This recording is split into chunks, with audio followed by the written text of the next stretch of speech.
السلام علیکم، میں ہوں اقبال حسین، اور آج بہت ہی خوشی کے ساتھ میں یہ فخر محسوس کر رہا ہوں کہ آج ایک بہت سینئر ترین استاد اور 1 درجن سے زیادہ تنظیموں کے چیئرمین اور صدر پروفیسر خالد جلانی صاحب، السلام علیکم۔ جی وعلیکم السلام، کیسے ہیں؟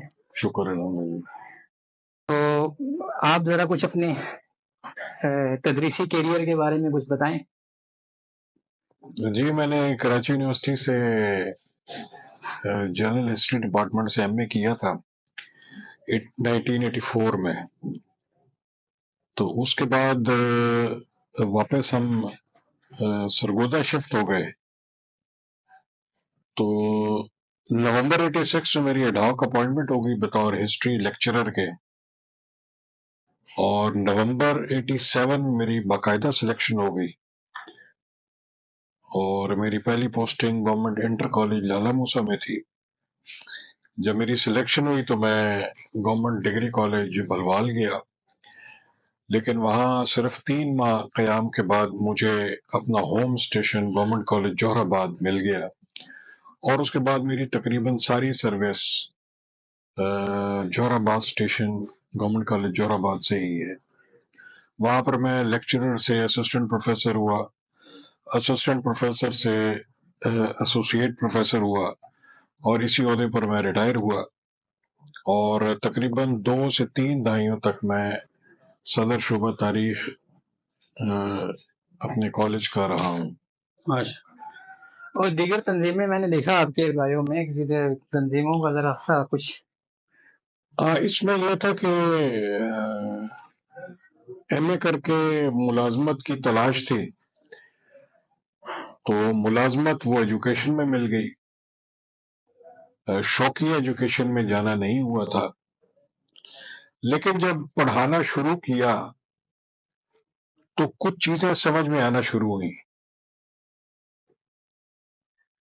اگر ہمیں جو لوگ پڑھاتے ہیں انہیں پڑھانے سے پہلے باقاعدہ ٹریننگ دی جائے تو ان کے لیے ان باتوں کو سمجھنا آسان ہو جائے، لیکن ہم چونکہ بغیر ٹریننگ کے ہم نے سیدھا انٹرویو دیا، ٹیسٹ پاس کیا اور پڑھانا شروع کر دیا، تو ہمیں یہ سارے تجربات پڑھانے کے عمل سے معلوم ہوئے کہ دنیا میں اللہ تعالیٰ نے سیکھنے کے لیے کیا کیا کچھ چھوڑ رکھا ہے۔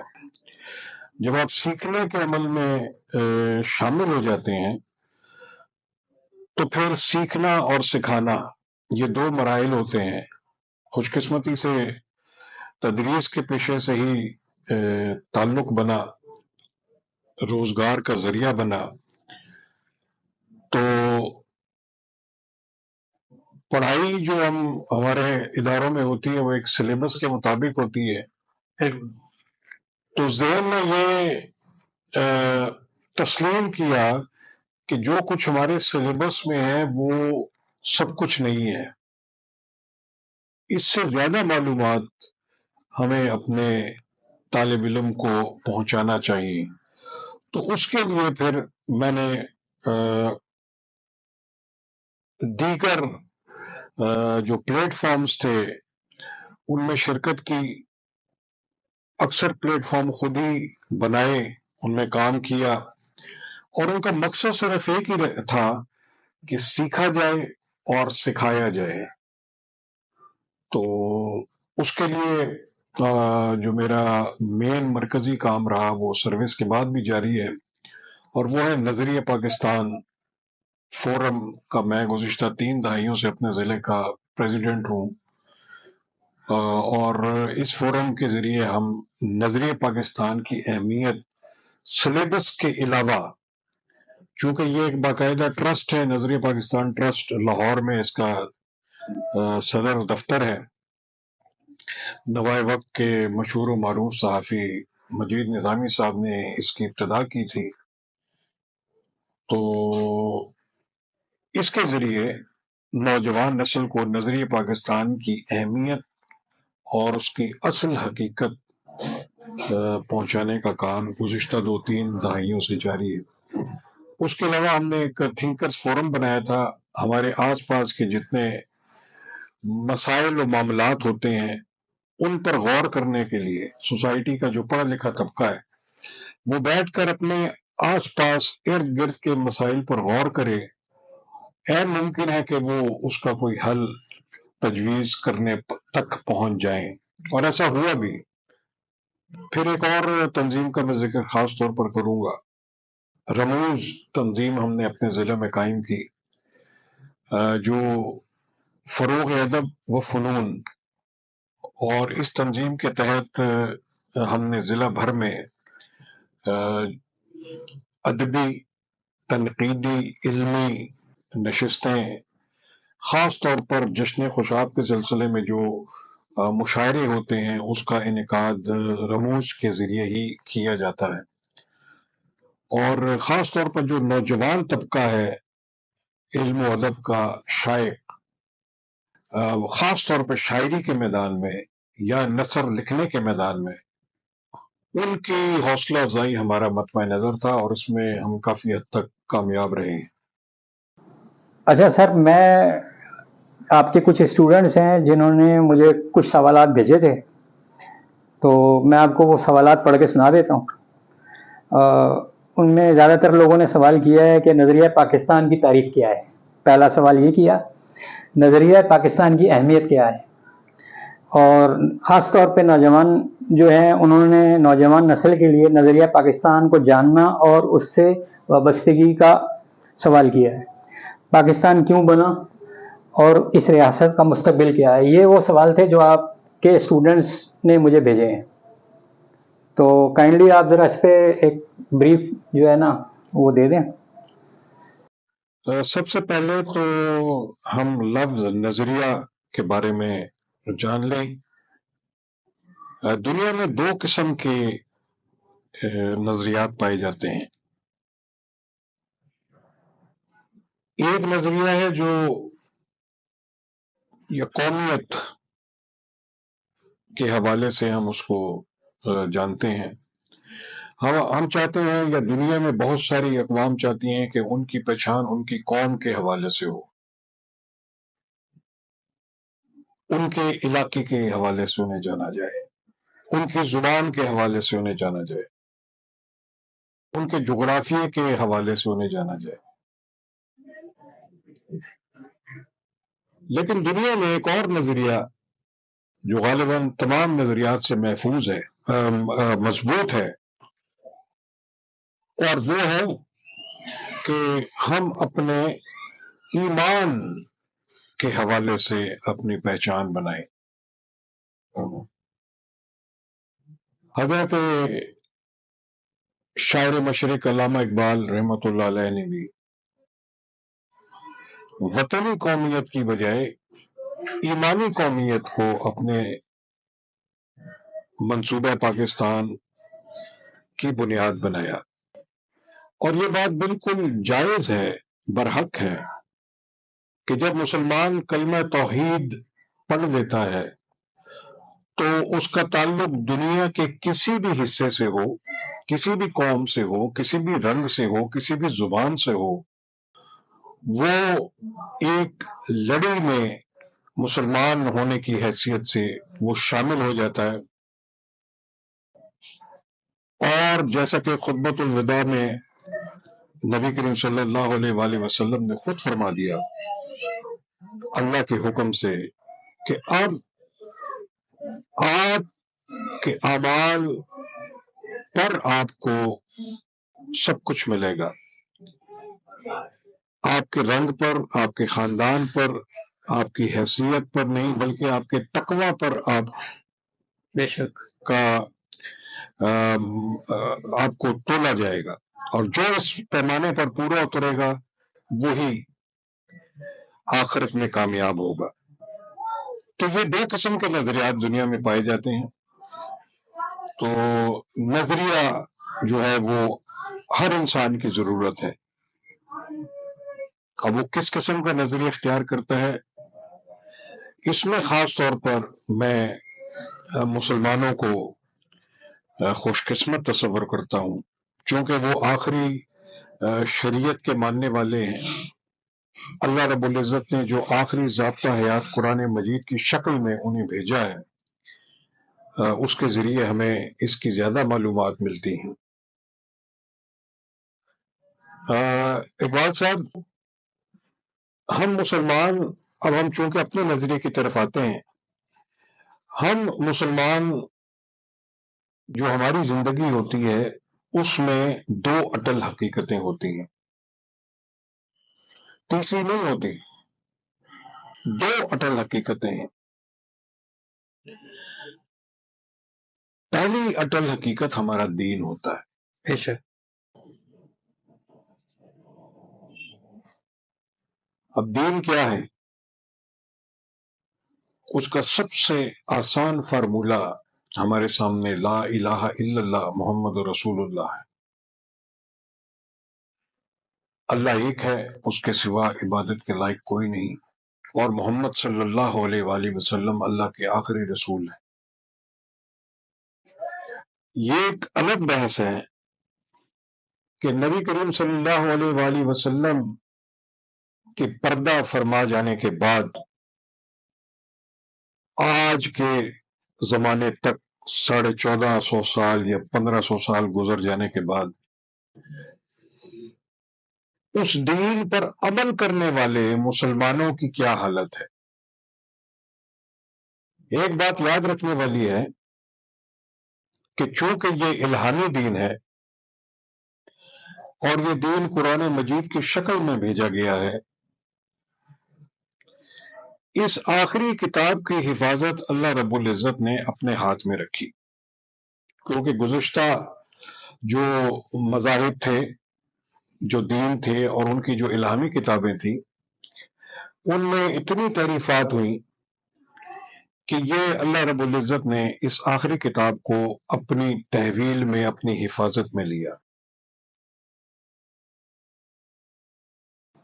تو دین کی ایک بڑی جامع ڈیفینیشن میں نے آپ کے سامنے بیان کر دی۔ اب جو مسلمان اللہ رب العزت کو ایک مانتا ہے، نبی کریم صلی اللہ علیہ وسلم کو اللہ کا آخری رسول مانتا ہے، اور عین ان کے فرمودات اور تعلیمات کے مطابق اپنی زندگی گزارنے کی کوشش کرتا ہے، وہ مسلمان ہوتا ہے۔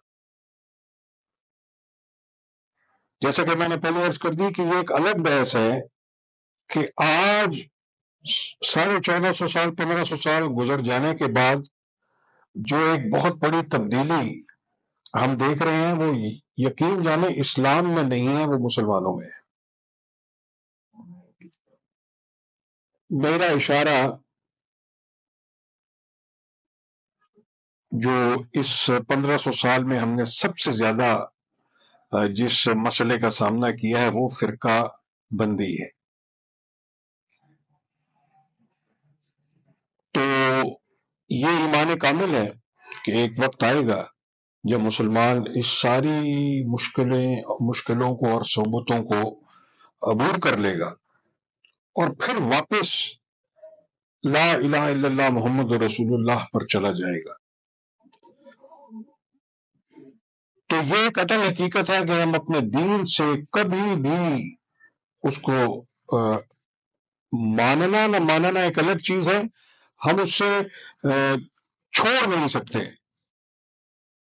میں مثال دیتا ہوں کہ پاکستان سے باہر جو لوگ چلے جاتے ہیں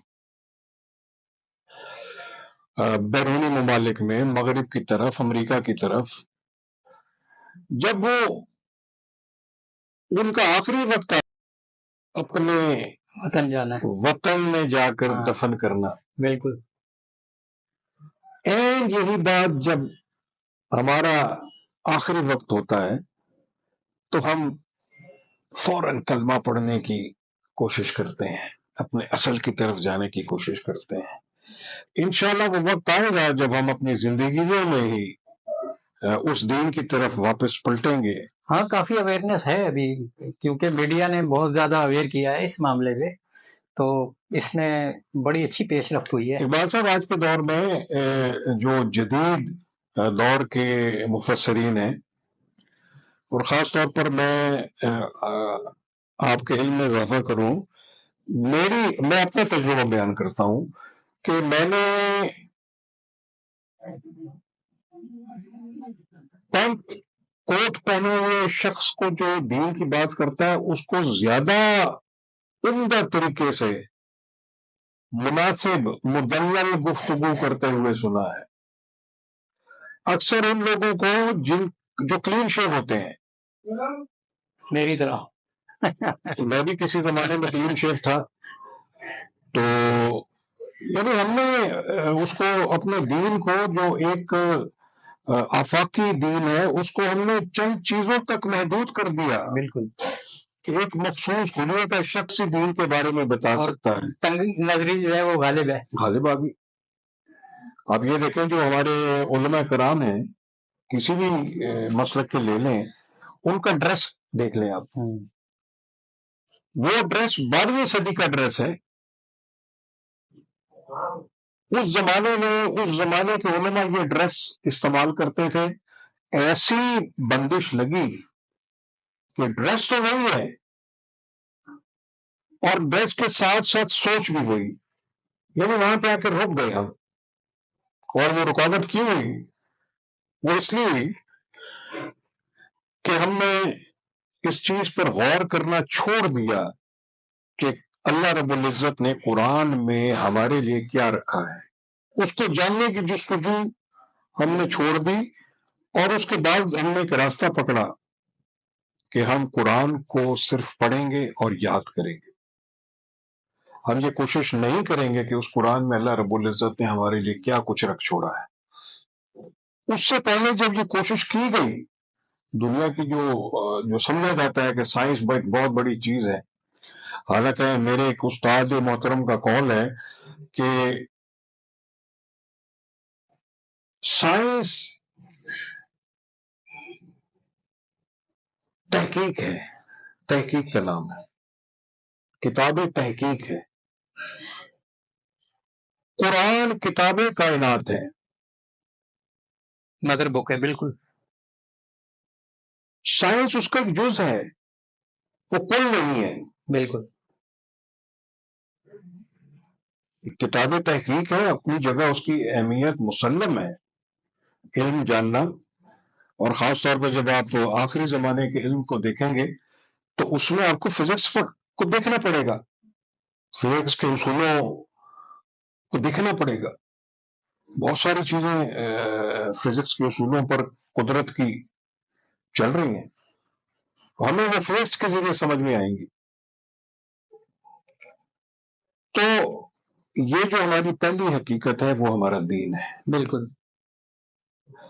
ہماری زندگی کی دوسری حقیقت، اٹل حقیقت، وہ ہمارا وطن ہے، اور یہ بھی ہماری خوش قسمتی ہے کہ ہمارے وطن سے متعلق جو نظریہ ہے، جسے ہم تقسیم سے قبل دو قومی نظریے کہتے تھے، اور تقسیم کے بعد چونکہ ہم اس دو قوم کے اس جال سے نکل آئے، ہم نے اپنے لیے آزاد ملک حاصل کر لیا، تو اب وہ نظریہ پاکستان کہلاتا ہے۔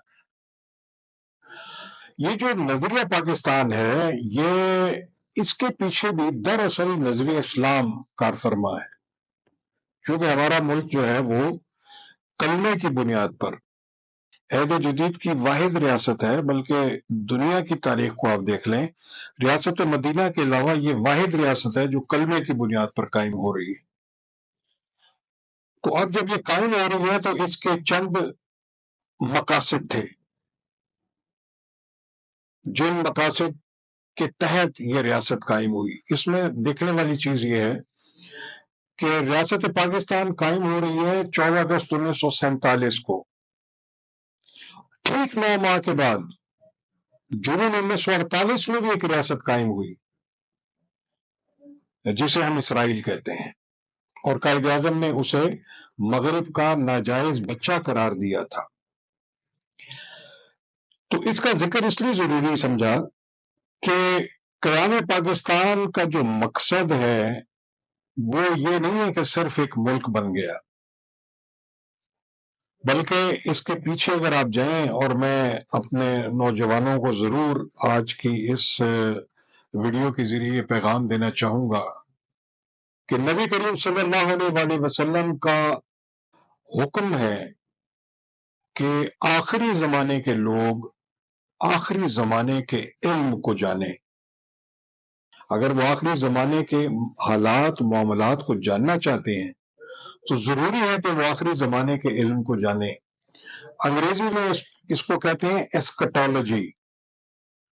تو آخری زمانے کا علم جو لوگ جانیں گے وہ آخری زمانے میں کامیاب رہیں گے۔ تو اس کا آخری زمانے کے ساتھ اس ملک کے قیام کا بڑا گہرا تعلق ہے۔ قرآن مجید میں تو واضح ہمیں نشانیاں نہیں ملتی، لیکن احادیث مبارکہ سے، بزرگان دین کے اقوال سے، اور پھر میرے شاعر مشرق حضرت علامہ محمد اقبال رحمۃ اللہ علیہ کا ایک مصرع میں آپ کے سامنے دہرا دیتا ہوں کہ میرے عرب کو آئی ٹھنڈی ہوا جہاں سے، میرا وطن وہی ہے، میرا وطن وہی ہے۔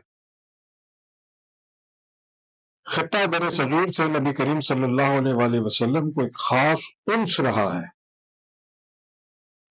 اور 17 سے 18 احادیث مبارکہ اس خطے سے متعلق ذخیرہ احادیث میں موجود ہے۔ اور ایک حدیث میں اپنی گفتگو کے اختتام پر آپ کی خدمت میں پیش کر کے اجازت چاہوں گا۔ تو اگر ہم آخری زمانے کا علم جانیں گے تو اس میں ہمیں معلوم ہوگا کہ ہمارے ملک کا آخری زمانے میں ایک خاص کردار ہوگا۔ یہ بات میں خاص طور پر ذکر کرنا چاہوں گا، اور اس کا ہمیں سامنا کرنا پڑتا ہے کہ جی پاکستان ایک ایسی مملکت ہے جو لبرل ہے، یا انہی بنیادوں پر قائم ہوئی ہے، یا آج کے دور میں یہ سوال ظاہر ہو سکتا ہے آپ کے لیے بھی یہ ذرا تلخ ہو کہ جیسے ملک پاکستان کے معاملات، اختیارات ایک خاص ادارے کے پاس ہیں، تو کیا اس ادارے کے لیے پاکستان بنا تھا؟ پاکستان اس طرح چلانے کے لیے بنا تھا؟ تو ہرگز پاکستان اس طرح چلانے کے لیے نہیں بنا تھا۔ یہ قائد اعظم کی قیادت میں ایک اسلامی ریاست تھی۔ جس طرح ریاست مدینہ میں غیر مسلموں کو جو حقوق حاصل تھے، اسی طرح اس ریاست میں بھی غیر مسلموں کو وہی حقوق حاصل ہیں، اور اس کی گارنٹی ہمارا پرچم، قومی پرچم دے رہا ہے، جس میں ایک سفید لکیر جو ہے وہ غیر مسلموں کے وجود، تشخص اور حقوق کی نمائندگی کرتا ہے۔ تو